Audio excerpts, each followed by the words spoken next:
Assalamualaikum teman-teman. Perkenalkan, nama saya Feby Milani Putri dari Program Studi Budidaya Perikanan semester 4B. Nah, di video kali ini saya akan menjelaskan tentang kelima materi dengan mata kuliah Manajemen Kesehatan Ikan. Di materi yang pertama ini, saya akan menjelaskan tentang metode pengobatan pada ikan. Keberhasilan pada suatu usaha budidaya perikanan tidak terlepas dari masalah penyakit yang terjadi pada ikan dan udang. Wabah penyakit yang menyerang pada ikan dan udang dapat menimbulkan kerugian yang sangat besar bagi para petani. Sebab, penyakit yang ditimbulkan oleh ikan dan udang akan menjadi penyakit massal atau menjadi kematian massal bagi ikan dan udang jika tidak segera ditangani atau tidak segera diobati. Nah, ada beberapa cara dalam pengobatan ikan, yaitu dalam metode yang pertama, yaitu dengan cara metode perendaman. Cara metode perendaman ini dengan cara memisahkan ikan yang sakit dengan ikan yang sehat. Kemudian, ikan yang sakit rendam dengan obat yang telah dicampurkan dengan air. Kemudian, metode yang kedua yaitu dengan metode penyuntikan.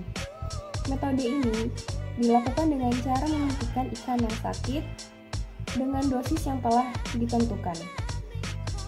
Semua obat yang diberikan sesuai dengan penyakit atau gejalanya dan juga sesuai dengan dosis yang akan diberikan. Dan yang ketiga yaitu dengan metode oral atau pakan. Metode ini dilakukan dengan cara campurkan obat yang encer ke dalam pakan ikan. Nah, untuk materi selanjutnya atau materi yang kedua yaitu tentang cara memperbanyak probiotik. Secara umum, probiotik dapat diartikan sebagai pro-kehidupan atau pendukung kehidupan. Probiotik juga berfungsi sebagai untuk mempertahankan atau meningkatkan tingkat kelangsungan hidup ikan.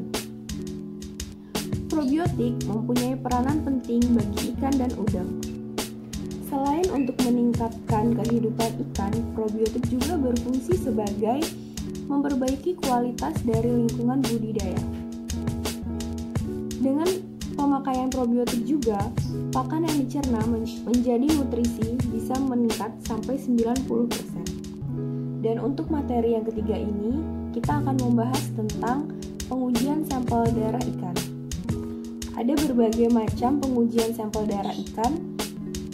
Yang pertama yaitu perhitungan sel darah merah, yang kedua yaitu perhitungan sel darah putih, yang ketiga yaitu hemoglobin, dan yang terakhir yaitu hematokrit.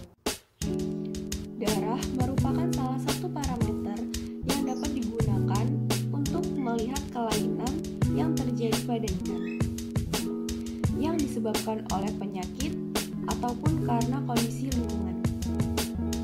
Dengan pengujian sampel darah ikan, kita dapat mengetahui kondisi kesehatan pada ikan yang kita budidaya. Untuk materi yang keempat, kita akan membahas tentang pengujian bahan pencemar atau yang sering disebut juga dengan bioassay. Tujuan dari pengecekan bioassay yaitu agar kita dapat mengetahui air yang kita gunakan dalam budidaya itu apakah masih layak digunakan atau tidak.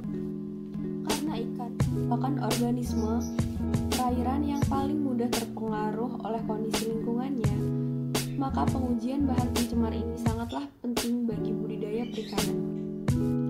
Dalam pengecekan bahan tercemar ini, kita dapat menggunakan parameter berupa DO-meter atau DO test kit, yang gunanya untuk mengetahui kadar oksigen terlarut yang ada dalam perairan. Nah, sebelum kita melakukan pengecekan bahan pencemar ini, kita harus melakukan pengecekan atau mengetahui BOD yang ada dalam perairan tersebut. Pengujian ini dilakukan selama 5 hari dan dengan cara mengambil sampel air ke dalam botol gelap terang, lalu hindari dari sinar matahari.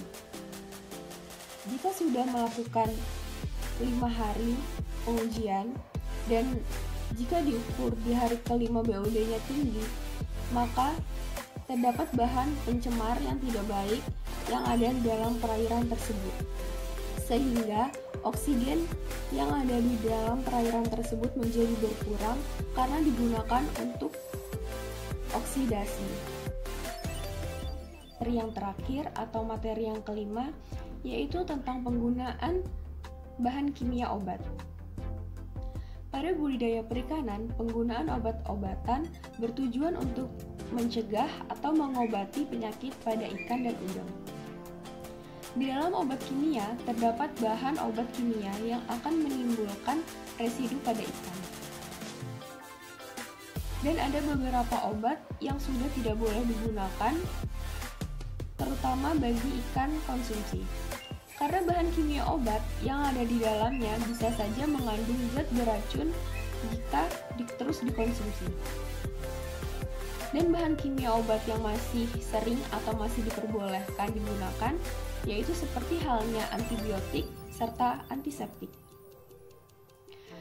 Jadi cukup sekian video penjelasan dari kelima materi saya tersebut.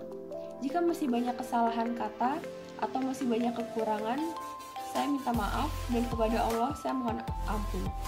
Saya akhiri, wabillahi taufiq wal hidayah. Wassalamualaikum warahmatullahi wabarakatuh.